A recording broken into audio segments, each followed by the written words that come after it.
Voilà, donc ñu ngi fii ci CNEPS Excellence Football Club nga xam ne nag mi ngi waajal la nouvelle saison 2023 2024 ñu ñëw fi nag fekk seen séance d'entraînement à quelques jours rek des daanaka pour le début du championnat CNEPS war a football cette année en Ligue 2 professionnelle donc. CNEPS war a football tey donc en Ligue 2 ñu ñëw nag fii seen séance d'entraînement alors ñu ànd également ñu ngi seen directeur sportif bi ñu ànd également ak manager général u CNEPS Excellence Football Club. Voilà ñu bàyyi la nga présenté wu. Asalaamaaleykum waaw maa ngi tudd El Hadj Boussa Ndiaye nekk manager général u CNEPS Excellence bu Thiès. alors ñu ngi ñëw fii ci wàccaayu saison 2023 2024 alors monsieur le manager général lan nga ñu mën a wax ci wàccaay yi nga xam ne CNEPS Excellence Football Club nekk na ci actuellement balaa ndorteelu saison. Voilà merci beaucoup je crois que ñu ngi ci parce que quatrième phase de préparation bi parce que première phase bi moo doon préparation externe bi deuxième phase bi ñu dugg au CNEPS pendant 10 jours troisième bi ñu dem fële à Mbour def fa une semaine ensuite ñu dikkaat encore au CNEPS également pour terminer la phase de préparation. Donc ñu ngi ci dernière ligne droite pour aborder championnat bi dans les meilleures conditions possibles. alors fu mu nekk nii nag yëpp yemb na sur le plan administratif et tout vraiment liggéey bi yemb na fu mu nekk nii. waaw sur le plan administratif ñu ngi ci dernier réglage yi parce que instant yi homologué nañu contrat yi ba noppi ñu ngi ci defar licence yi daal te je crois loolu mooy dernière étape bi bu ñu ci jógee nag naa dugg ci combat bi incha allah rabbi. alors il paraît que da ngeen def mercato bu doy waar rek. waaw xam nga ñun yaakaar la ñu am rek parce que vraiment on a ratissé large dem nañu fii au Sénégal xool nañu bëri dem nañu en Casamance dem nañu également en Gambie au Mali am nañu des renforts de taille et ñu ñaan yàlla rek yàlla def ci ndox mu sedd pour que ñu aborder championnat bi dans les meilleures conditions possibles. dégg naa ngeen di wax BAPRA c'est-à-dire da ngeen bëgg a ñëw nii Ligue 2 bi rek ngeen delluwaat Ligue 1 alors loolu la. waaw loolu ñu mooy suñu yéene ah parce que vraiment tolof daaw yi moo taxoon peut-être ñu yëkkaat Ligue 2 mais fii du suñu place quoi on fera tout ce qui est à notre possible pour que incha allah rabbi ren ñu du ñu yàgg ci Ligue 2 bi quoi delluwaat incha allah Ligue 1 bi waaw. Quel est l'appel que vous lancez aux Thiessois parce que dégg naa seen slogan mooy avec le CNEPS Excellence c'est Thiès qui gagne. waaw comme dab rek xam nga Thiès moom CNEPS moom dañoo miin Thiès miin CNEPS donc dañ koy delloo fa woon rek ñu war waa Thiès waa yëpp amul kii fee la bokk amul kii fii la bokk ñëpp ñëw jàpp autour de l'équipe pour que ñu mën a atteindre suñu objectif parce que sans ñoom également nañu xaw a wéet tuuti mais bu ñu tourné gis Thiès waa yëpp autour de l'équipe je crois que nañu may dool nañu may fit pour que ñu mën a atteindre suñu objectif incha allah rabbi. waaw ñu ngi lay souhaiter bonne chance ñu jël directeur sportif bi moom nekk sa wet. voilà merci beaucoup merci. wax ñu sur le plan technico-tactique ak yeneen mbir alors. waaw Babis naka mu bon moi je suis le directeur sportif non seulement de la ligue de l'équipe pro mais du centre de formation également. Bon. C'est vrai ñoo nañ léegi jël nañ centre de formation yi détection yi ak ñu gis vraiment xale yi ñëw ak engouement ñëw en nombre également peut-être que mën nañ ci dellu soit un peu seen politique bi ngeen def ren ak détection yi ngeen def ci catégorie yu ndaw yi U17 waaw c'est pourquoi ñu def ko surtout ren bon on a constaté que Thiès dafa bëri footballeur il y a des joueurs de qualité également donc soo ko bëggee yemale uniquement sur ci benn secteur rek bon après ñooñu daal di ñëw inscrire les enfants dugg formé wu déwén sa ñu demaat ainsi de suite yooyu finalement y aura des oiseaux rares yoo xam ni doo leen gis mais tandis que boo dugalee test moom pratiquement presque tu auras presque tous les meilleurs jeunes joueurs de la région dina mën a récupérer comme on avait l'habitude de faire dans le temps hein bon di ko réussir donc moo tax ren ji ñu renouveler ko quoi mais il y a de la qualité quand même 5-6 waaw 5-6 matchs non même en Gambie même en Gambie parce que j'ai rencontré 2-3 joueurs de la Gambie d'ailleurs quelqu'un qui nous a beaucoup impressionné d'ailleurs un très jeune joueur de 2019 qui nous a vraiment impressionné ça c'est des joueurs yoo xam ni il faut nga topp leen dañ ko yàgg xam mu nekk centre de formation d'excellence. Je pense que ni politique bi ngeen def ni actuellement c'est vraiment pour revenir au devant de la scène. Ah oui Parce que pratiquement, le SNEIPS fait partie des premiers centres hein, de la nation, surtout. Parce que depuis 1993, le centre-là existe. Bon, donc un centre de formation qui est là depuis 1993 et qui a eu à former énormément de footballeurs professionnels. Donc c'est normal que nous puissions entretenir comme il le faut, comme moi, comme le manager qui vient de quitter, le président, Pape Sidilo, ainsi de suite, et tout le monde. Donc forcément, il faut que nous revenir encore un tout petit peu à la base pour montrer aux gens que effectivement le SNEIPS a toujours produit de bons footballeurs. Donc ce sont ces bons footballeurs-là qui sont au niveau de l'équipe pro. Parce que on aura un jour le temps de faire l'historique du club. En ce moment-là, on sait exactement dans le SNEIPS dem ba egsi woon sax Ligue 1 en championnat. Même encadrement bi def nañu vraiment appel à candidature. Oui. Les meilleurs pour mun a tàggat xale yi. Mais je vous dis que Babis, moi j'ai reçu plus de il y en a même qui sont à l'extérieur qui demandent. Je dis à Gozou, mais j'ai reçu des gens qui nous appellent de la France. Mais c'est là-bas où on se forme. Nous demandons maintenant pour nous travailler dans le centre de formation. J'ai reçu presque plus de 77 demandes pour encadreur. Plus de 77. Bon, donc, trier d'ailleurs. Et on attend encore des demandes, c'est sûr. Après maintenant les tests et tout, nous avons trié. C'est ce qui vont gérer le centre de formation de cette année-ci. Alors, détection vie, alhamdoulilah, la candidature pour un encadreur de qualité, les pour réunir dans toutes les catégories et équipes de performance. Bien sûr, parce que c'est un peu décevant. Comme quand je dis que c'est un centre de formation qui date de 1993, c'est une sélection au niveau national, c'est parce que quelque part, il y a faille quelque part. Bon, comme nous sommes un club qui a l'habitude à chaque évaluation de voir exactement qu'est-ce qu'il faut régler, qu'est-ce qu'il faut améliorer, ainsi de suite. Bon, donc, c'est pas normal. Donc, à partir de ce moment, il fallait faire une détection, prendre les meilleurs, les former, et ensuite maintenant, parce qu'à chaque fois qu'on appelait des internationaux, le SNEIPS en a... Bon, donc, finalement, donc on accepte quoi en tant que formateur. Nous avons aussi, même au niveau du championnat régional, nous avons senti que le SNEIPS avait de la peine même pour sortir dans son pool. Donc la poule souvent dañ ci am ay difficultés trop pour gagner. Donc je sais pas qui était toujours premier. Toujours. Bon, donc s'attendre vraiment les populations s'attendre vraiment à un changement radical, bien sûr, sur tous les plans. À tous les niveaux, dans toutes les catégories. Oui, de Benjamin, je dis bien des Benjamin, c'est-à-dire que ceux qui sont à la formation, la préformation et tout, d'être comme on a l'habitude de faire, à la tête des choses. Alors, vous dites que wow. Nous sommes à quoi pratiquement moins de 2 semaines. À une semaine. Voilà, à une semaine. Le démarrage du championnat. Le SNEIPS Excellence Football Club va évoluer cette année en Ligue 2. Alors, est-ce que tout est fait prêt? On a entendu beaucoup de mouvements, Mercato, Casa Sport, Gambie, Mali, Bamako, Djoliba, Agenen. Alors, comment ça se passe, directeur? Oui, mais de toute façon, il fallait le faire aussi. Parce que comme on était en Ligue 1, bon, compte tenu de la situation que traversée, l'équipe est revenue en Ligue 2.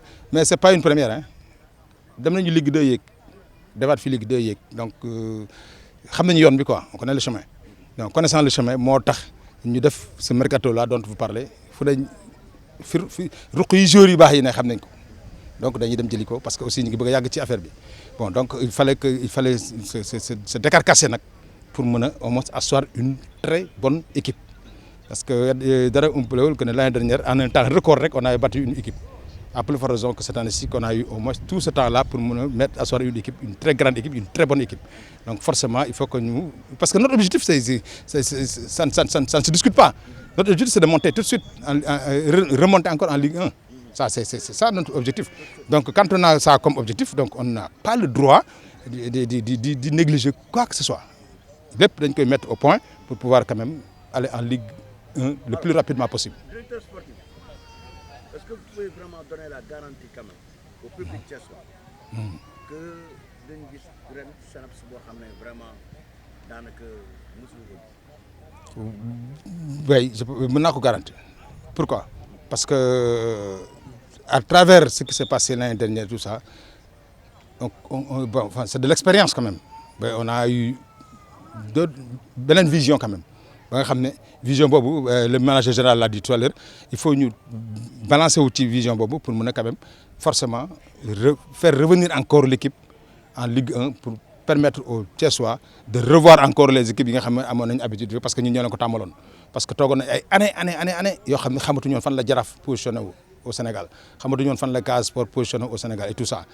Bon, il a fallu que le SNEPS pour indi wat len équipe yoy mais forcément ñooñu waruñu disparaître, il faut ñu indi wat len et que kañ la mais déwén logiquement.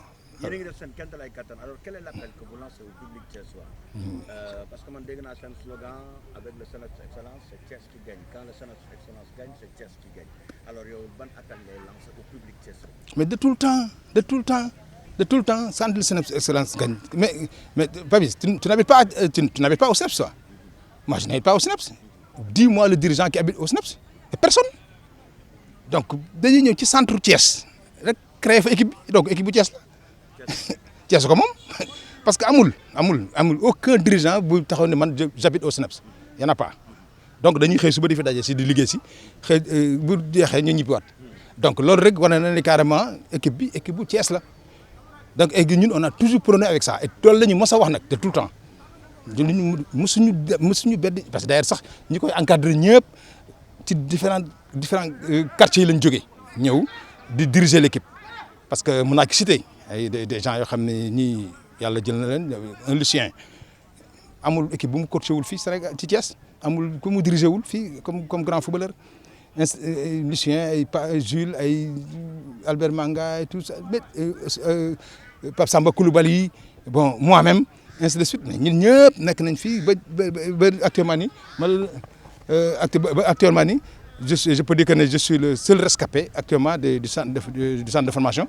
Mais je me nomme Sangari Hadi, j'ai 24 ans, bientôt 25. Je suis le joueur de SNEPS Excellence, je viens du Mali. Vous venez de Djoliba? Oui, de Djoliba AC. Moi je joue défenseur central, bon, je suis polyvalent. Oui, je joue souvent aussi au milieu, défensif, offensif. Je m'adapte à tout. Vous êtes très heureux d'être là? Oh, je suis très heureux d'être là. SNEPS Excellence, c'est ma famille. Depuis l'année surpassée, j'étais ici. Bon, ils m'ont bien accueilli. Ça a été ma famille, donc je suis très heureux d'être là. Une mention spéciale au président? Président Pape Sirilo, vraiment, je le remercie beaucoup. C'est un très grand homme ici au Sénégal. Je le remercie, il m'a bien accueilli. Il prend soin de moi. C'est comme mon père ici. Donc je le remercie beaucoup. Alors pour cette saison? Ah, bon, on est en deuxième division, on va tout faire pour que l'équipe soit en première division cette année, Inch'Allah. Donc on est là pour ça et je me donnerai à 200% pour l'équipe. On verra du lourd avec Adi. Inch'Allah, du lourd. Comme on dit à chaque fois, la même chose. Ce sera du lourd, Inch'Allah. Il y a un slogan, avec le SNEPS Excellence, c'est Thiès qui gagne. On Oui. va terminer comme ça et vous laissez vous entraîner. Avec le SNEPS Excellence, c'est Thiès qui gagne. Avec le SNEPS Excellence, c'est Thiès qui gagne. Super. Man le coach Pape Sow, coach adjoint SNEPS Football Pro. Oui. Alors coach yow ñëpp xam sa xarañ nga fas yéene ànd ak Gora Sarr ak benn staff bu dëgër ren diriger SNEPS fan ngeen toll ci wàccuwaay ak quand même nan la wàccuwaay sax demee fu mu nekk? Ah bon, fu mu nekk nii je pense que wàccuwaay tege na fu mu war a tege. On a fait 10 jours de regroupement ici au SNEPS. Après on est allé à Mbour faire 10 jours de regroupement là-bas. Fermé, ça nous fait 20 jours. Après on est revenu au SNEPS, 10 jours encore de regroupement au SNEPS. Donc ça va nous faire 1 mois de préparation au quotidien. Donc à partir de la semaine prochaine, on va commencer maintenant. Fermé, hein? Ah, un mois fermé. Voilà. Regroupement fermé. Regroupement fermé, ouais. Un mois regroupement fermé. Commencé ngeen entraînement yi Bien sûr, bien sûr. Maintenant. léegi étape yooyu ngeen def yëpp surtout bu Mbour bi joué ngeen fa ay match amicaux tàggat xale yi tuuti saytu leen ak yooyu parce que tamit recrutement bi ba léegi jeexagul woon. Non, parce que c'est normal. On a eu des jours l'année dernière, on a eu de nouveaux jours aujourd'hui, cette année. Donc il fallait nous essayer de combiner loolu parce que am na ñoo xam ne ils étaient là l'année dernière ren nekkuñu fi am ay nouveau donc faut la nga xool bu baax looloo tax sax regroupement fermé ñu gën ko allergie pour mën a xool bu baax mais fi ñu toll nii je pense que on a un groupe qui est déjà dégagé et je pense que saison bi lu ci des même pas 2 semaines mais on est vraiment prêt pour aller jouer le premier match. Coach, vous êtes vraiment prêt? Vraiment prêt pour aller jouer le premier match. Vous avez fait quand même un bon mercato, un bon recrutement. On a fait un bon recrutement. De joueurs de Casa Sport. On parle de Maliens, un joueur qui vient du Djeliba. On parle également de beaucoup de joueurs que vous avez recrutés. Un bon mercato dans l'ensemble. Des joueurs qui sont venus de la Gambie, des joueurs qui sont venus de Casa Sport, des joueurs qui étaient ici à Thiès, des joueurs qui nous sont venus de Dakar, un joueur qui nous est venu de Mali, expérimenté même, du Mali. Donc je pense que mayonnaise est magnifique. Maintenant on essaie de travailler. Mënuñu wax lépp tamit quand même pour le moment ci média bi.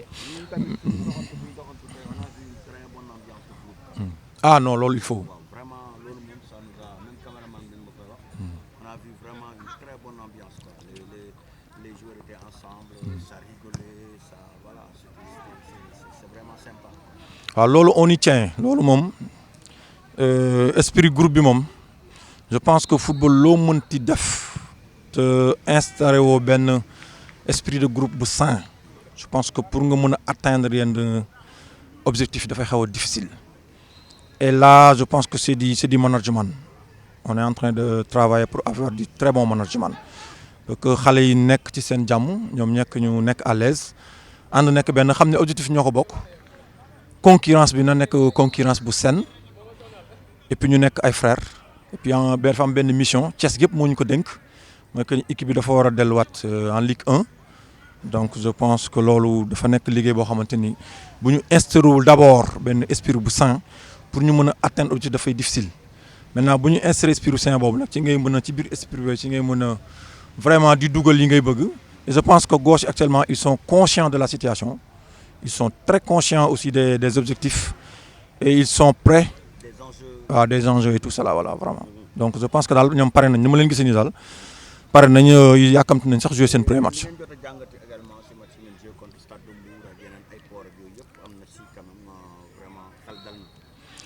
waaw xam nga match de préparation souvent supporters yi ñoom gagné bi lañ ciy gis ak perte bi mais ñun match de préparation ñun xooluñu ci loolu on a des idées qu'on doit mettre sur place par rapport à ces idées-là il y a des jours qui correspondent à ces idées-là et des jours qui ne correspondent pas à ces idées-là maintenant les matchs d'entraînement loolu lay jariñ installer les idées par rapport à ces jours-là voir di dindi di dugal di génne di defaraat.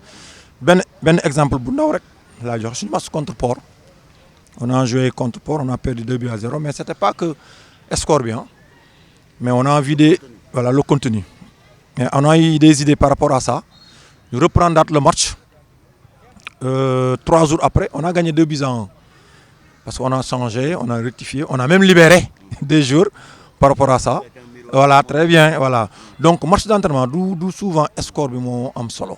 Le plus solo c'est le contenu nga xamante ni bés bu ñu dem en championnat au moins suñu xel dina leer ci lan la ñuy yóbbu mais par contre nag on a fait 2 semaines. On a pratiquement une semaine boo ko xoolee.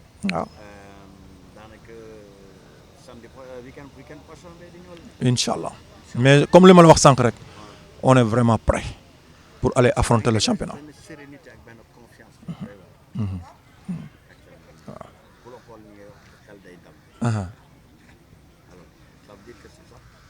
waaw mais bu sama fekkee man waxewuma xel mu dal wanewuma kanam gu dal je suis pas à l'aise ci lu may wax yow may interview sax da ngay tiit ñu may waaw parce que bu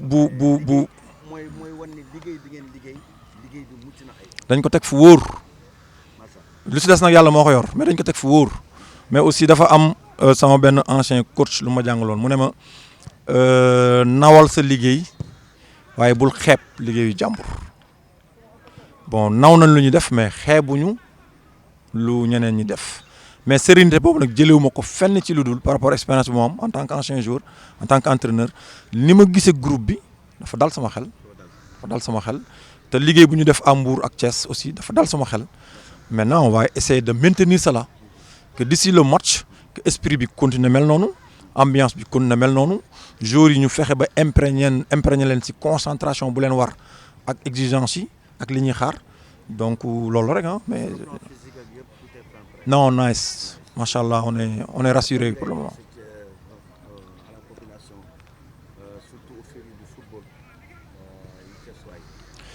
De venir supporter leur équipe. Hein. C'est vrai qu'il faut être honnête, je pense qu'on est 4. Hein. On est 4 clubs qui vont jouer en Ligue 2 et qui habitent à Thiès. Donc on est... Voilà, c'est ce que j'allais dire. Il y a 4 équipes qui vont monter. Moi, personnellement, coach Papso, j'aurais souhaité que les 4 équipes thiessoises montent en Ligue 2. Moi, personnellement, c'est mon choix là. Particulièrement par rapport à mon statut, par rapport à mon travail, je souhaite que le Seneps monte en Ligue 2. Donc, c'est mon choix. Maintenant, les Thiessois, on ne peut pas forcer à quelqu'un de soutenir forcément à une équipe. Mais l'appel, moi, à chaque fois qu'une équipe thiessoise doit jouer, que Thiessois y supporter. Pour que les gens et les gens am, moi 4 équipes thiessoises, parce que je suis en Ligue 2. Voilà. Particulièrement mom parena mom pour yek waaw mom day ñaan rek gaay ñew japp ci et puis on garantit beaucoup de spectacles inchallah au stade du lourd inchallah oui c'est toujours un immense plaisir de partager avec yow ces moments là yaangi nek ci liguey technico tactique yow go lay baye nga yegal liguey bi ñu lay souhaiter une bonne continuation et surtout bonne chance pour le Seneps. Merci beaucoup Papis. Avec le Seneps c'est Thiès qui gagne. Avec le Seneps, c'est qu'est-ce qui gagne, hein? Ça c'est clair. Merci Papis. Merci beaucoup.